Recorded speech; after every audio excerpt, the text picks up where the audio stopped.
Hello and welcome. My name's Angie Holden and I'm the blogger behind The Country Chic Cottage. So if you have a Cricut machine, you may have noticed that Cricut Design Space has had a ton of changes, especially in late 2025.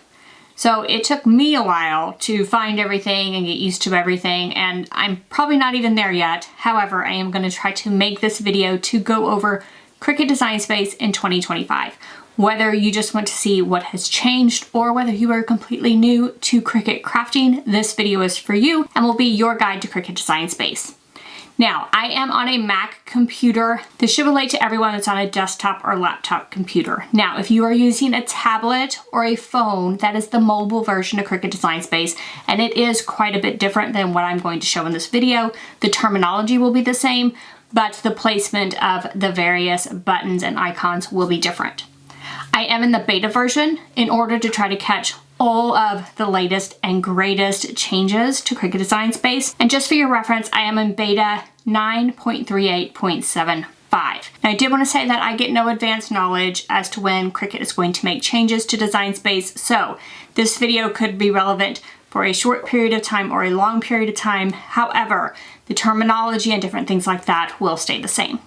So now we're just going to head to Cricut Design Space, and I'm just going to kind of walk you through Cricut Design Space, add a few things to the canvas, show you how to send those designs to your Cricut machine, and hopefully help you use Cricut Design Space like a pro. When you open up Cricut Design Space, it will look something like this, and you can click New Project, and it will ask you what kind of project you want to make. I generally just start with a blank canvas and don't use these other options, but you can try those if you would like.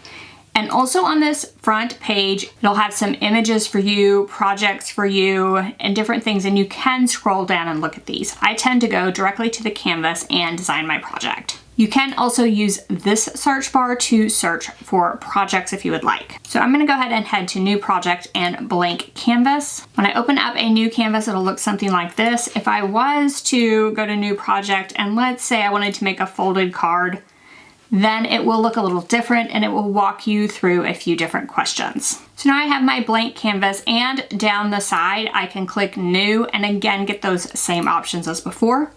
I can click Templates and get a template added to my canvas. So for example, if I was making a child's small t-shirt, I could add that to the canvas and it shows me rough dimensions. Now, templates will not print, they will not cut at all on your Cricut machine. They are just for your reference.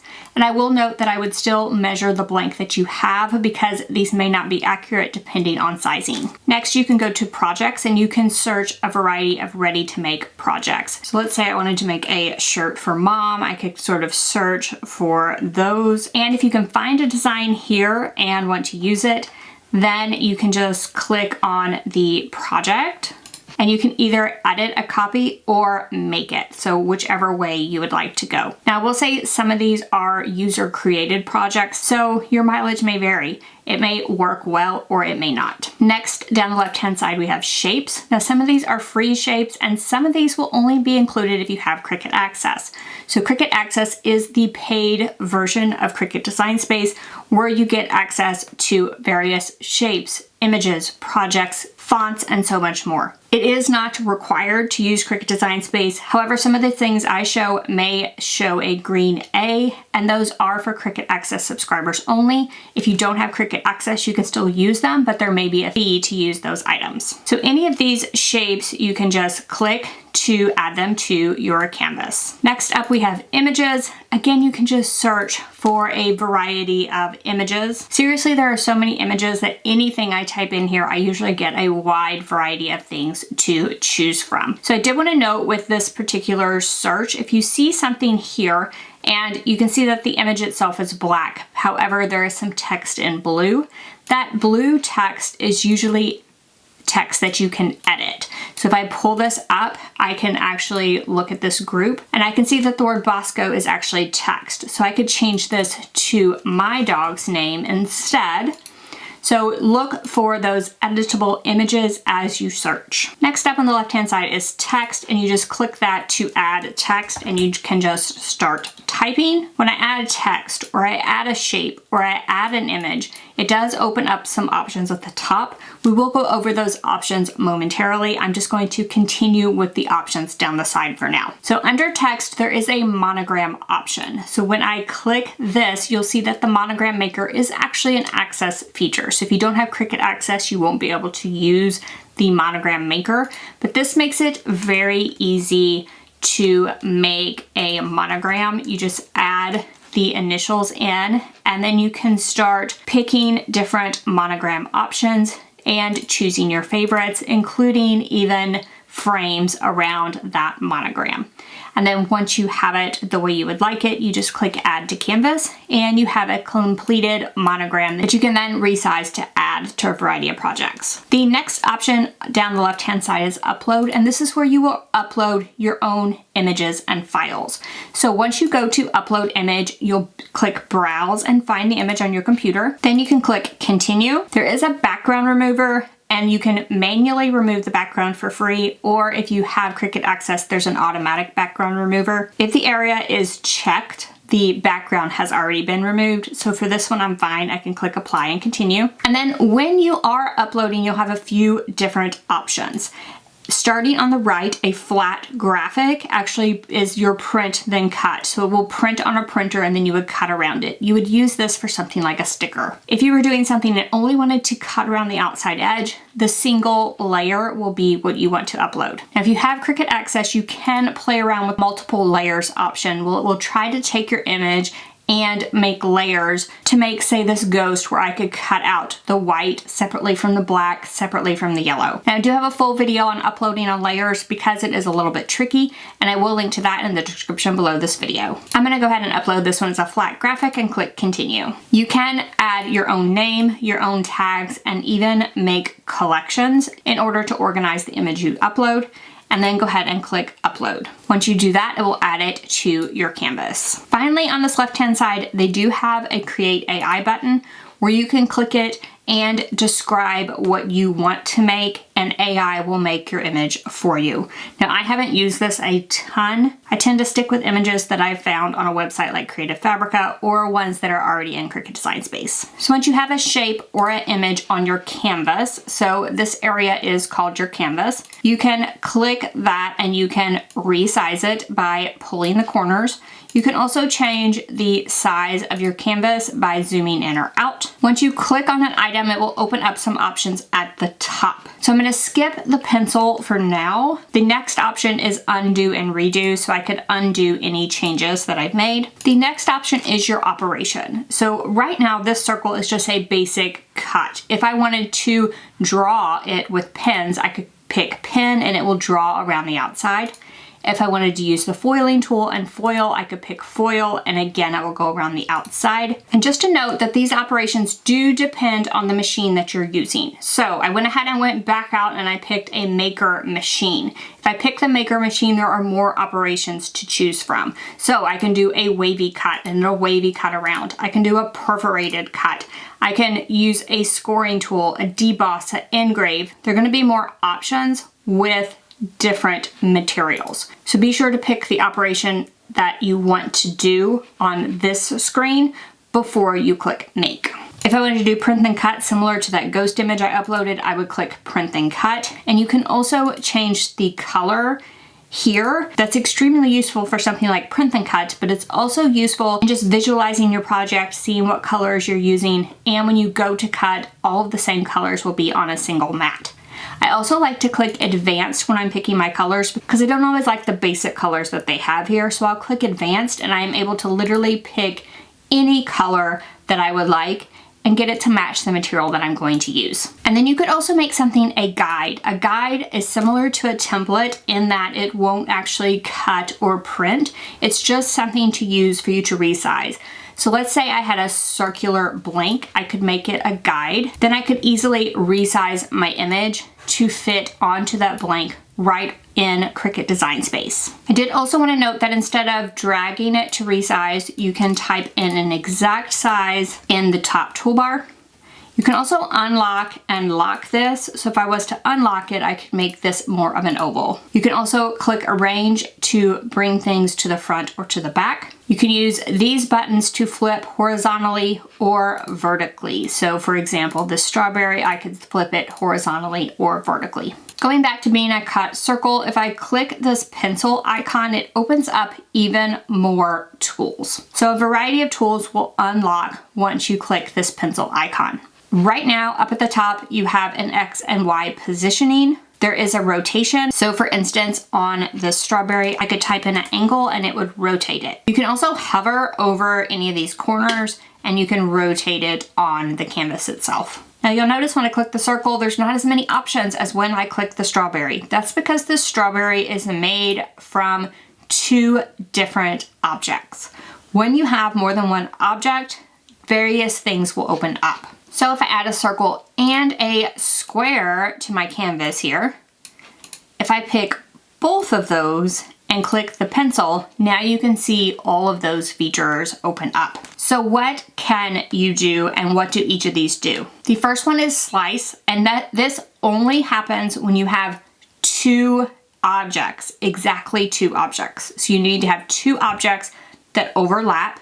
And if I click slice, this slices the square out of the circle. So I am left with a circle that has the square sliced out, my original square, and the piece that it sliced out. Now I changed those back. Now if I have the circle and the square looking something like this, let's look at these next few options. First of all, weld is going to make it one piece and weld it together. Unite, again, is going to combine those two pieces and make them one. Now the difference between weld and unite is that if I do weld, that is a permanent result. If I save this, I won't be able to undo it. However, if I pick both of these and do unite, that is a result that can be undone even after saved because I still retain both of my original objects. Next option is subtract. So if I click that, it takes away the one that's in front. So the square was in front of the circle and it's subtracting off that square out of the circle. If I pick both of them and click intersect, I get the intersection between the two. So that's where the circle and the square were overlapping. Exclude is everything that is not overlapping. So it removed that overlapping piece. The final button is flatten. If I have these two and I pick them both and I click flatten, this is going to make a print then cut object. So similar to the ghost that I uploaded, this makes an object that I can print on my printer and then I could cut around the outside edge. Now I sort of skipped these effects in the center, but let's go over those really quickly. The first one is an offset. So you can click the offset and you can increase it or decrease it. You can change it to rounded or square corners. You can choose to weld the offsets or not. So if I click apply here, you can see that black offset that it added around my strawberry. This is very, very useful for making things like stickers where you want to flatten the entire object and cut around the outside edge, but perhaps leave some white or some color around the object itself. I can also pick that same strawberry and click the sticker function. Now, the sticker function is an access function, and there are a wide variety of things you can do with it, including making die cut and kiss cut stickers. I do have a full video on the create sticker function, and I will link to that in the description below this video. The final option over here is the warp option. Again, this is a Cricut access option, and it warps your object or your text into a variety of shapes. And you can also adjust how much you want it to warp. So this is very useful, I find, for text, but you can also use it for shapes like I am here. Then when we're talking about text, when I click on my text object here, the options up top are slightly different. Again, you have the operation type and you can change the color, but if I click this, I can actually change the font. So up at the top, you have Cricut fonts, which are fonts that are within Cricut Design Space. Not all of those are free fonts, so if you don't have Cricut access, watch which fonts you choose. However, you can use system fonts, and these system fonts are the fonts that are already on your computer. I recommend using these within Cricut Design Space if you don't have Cricut access because they're already on your computer and they're free for you to use. You can also find recently used fonts, as well as fonts that you bookmark in order to find them easily. And then you can also change the font size within the top toolbar. When I click the pencil, when I have the font picked, again, the options are slightly different. So you have the size, the positioning, arrange is under more tools this time. You can rotate and flip it. You can also do alignment, left, center, or right. And you can actually turn wrap text on for text boxes. And as you resize it, it will wrap the text. And then once you have wrap text, you can use this to alter the location within the text box. So if the text box was larger than the text, you can move it to the top, bottom, or center of the box itself. You can also control the letter spacing as well as the line spacing. Now, if altering the letter spacing and line spacing is not working for you, you can actually ungroup to letters or ungroup to lines and manually move things around. So if I was to ungroup to lines, I would have 2 lines of text. If I was to ungroup to letters, each individual letter could then be moved and located. On the right-hand side, you have your layers panel. So for instance, for this strawberry, those 2 are grouped together. You can use this top to group or ungroup, and you'll also find these functions across the bottom when you click on an object. You can also use this arrow to see things that are within a group. Grouping them just puts them together to make them easy to move around together. It really does not do anything to alter those objects. You can also duplicate any object, but with the plus button, and then the trash can would delete it. You can also use the eye to hide layers if you want to hide those. And then any layers that have an error, you can click to see what the error message is. So right now, this is too large for the machine that I have picked because I'm using my Cricut Joy Extra. And it will tell you what to resize it to. You can also on this panel change the background color of the canvas as a whole. And that is great to do if you want to visualize what, say, this strawberry would look like on a yellow shirt. Finally, at the bottom of the layers panel, you have that same slice function.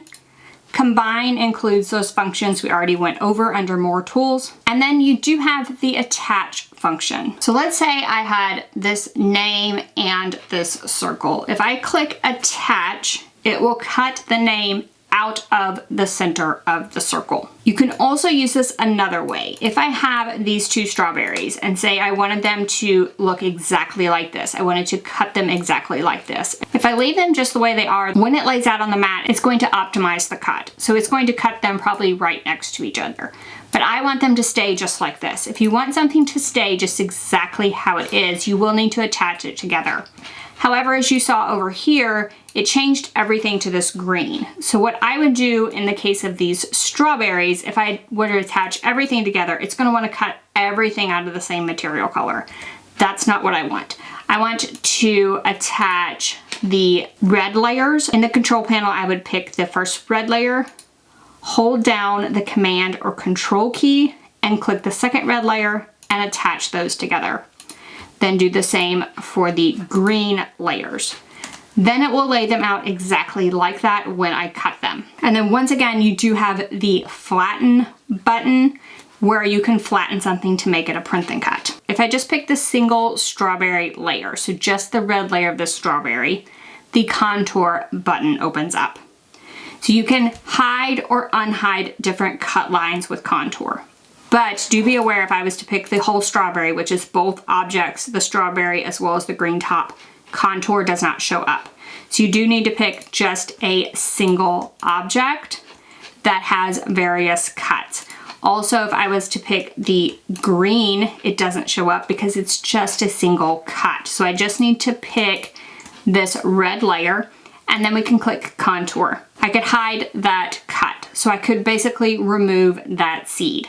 So if I were to do that for a couple of different ones and click apply, you can see that those cuts are now missing. So in the case of this strawberry, it will not have those 3 cuts in the middle where this strawberry that I did not contour does. And finally over here we do have material colors, and that just shows me the colors of the material. Now, if I was to take my circle and move it to green, it changes the color. So you can actually change the colors within here But also if I am to pick this circle, I can pull this down, and the material colors I'm already using are already at the top. So I can cut them out of the same color as those strawberry bases if I wanted to. Now across the top, you can save any of your projects, and you can make collections if you would like, just to organize your projects. When you head to My Stuff, you will see all those things that you saved. And up here at the top, if I click this machine, I can see what machine I have picked. So you can use multiple machines if you have them, and you would just pick the machine that you're using, and you can click try again to connect to that machine. You also get some notifications, and if you pull down your name, you will see a few different things. You can absolutely change your profile. You can see your notifications here, but I did want to note the settings because there are some important things. First of all, you can change the language of Cricut Design Space. You can also change from the live to the beta version. I have mine saving only to the cloud, but you can save to the cloud and the computer. You can hide or show mature content. This is where you can update the firmware of your machine, you can calibrate your machine, and you can choose custom material settings. And then for your canvas, you can actually do a grid on the canvas, and if I click done, you can see I have a grid. And that is totally personal preference, so you can turn that off or on if you would like. You can also change to metric if you would like. And if you click load type and pick your machine, first of all, you can default to one of these load types. If you always cut on a mat, it might be easier than picking it every time. I have none picked because I do like to pick it every time. And then you can choose your print and cut page size here. So let's say for my Explore 3, I have a bunch of different options for print and cut page size. And it's just going to depend on the paper size that I'm using for print and cut, what I would pick here. So up until this point of the video, I have not had my machine connected. But now, for some of the things that I'm going to show you after this, you will actually need the machine connected to the computer. So I'm going to go ahead and connect my machine and click Make. Make is what you hit when you are ready to cut your material. The first thing you're going to see is that I'm going to have to pick how I'm going to load them. So for my Cricut Joy Extra, I can cut things on a mat, without a mat with Cricut Smart Materials, or on a card mat. So I'm going to choose on a mat and click confirm. I went ahead and unattached those strawberries together because I wanted you to see that it's just going to randomly cut them. However, if I go back in here and let's make these smaller, and then again pick the red layers and attach, and the green layers and attach, and now click make on a mat, you can see that it's going to cut them exactly like they were in Cricut Design Space. So if you're struggling and you're like, why is Design Space moving my objects around? Attach is probably your answer. A few more things on this screen. You can change the number of project copies if you would like and make more than one. You can also change your material size if you need to. And then the mirror button is going to be very important. So for things like HTV and infusible ink, you would mirror your design before cutting.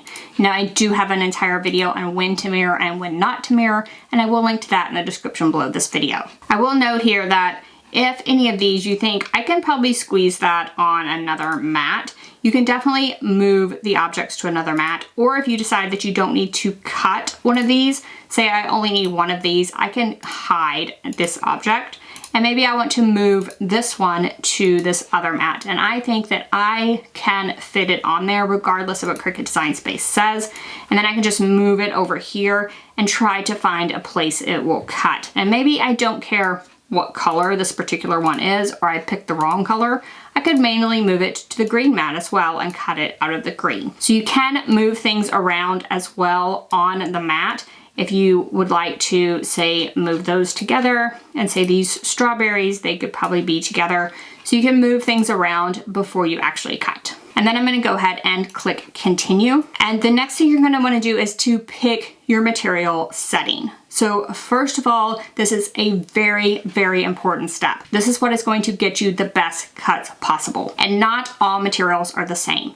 You can definitely do a test cut on any new materials that you've never cut before. And I do have a video on how to do that, and I will link to that in the description below this video. For now, you can click browse all materials and you can see there are many options for picking a material setting.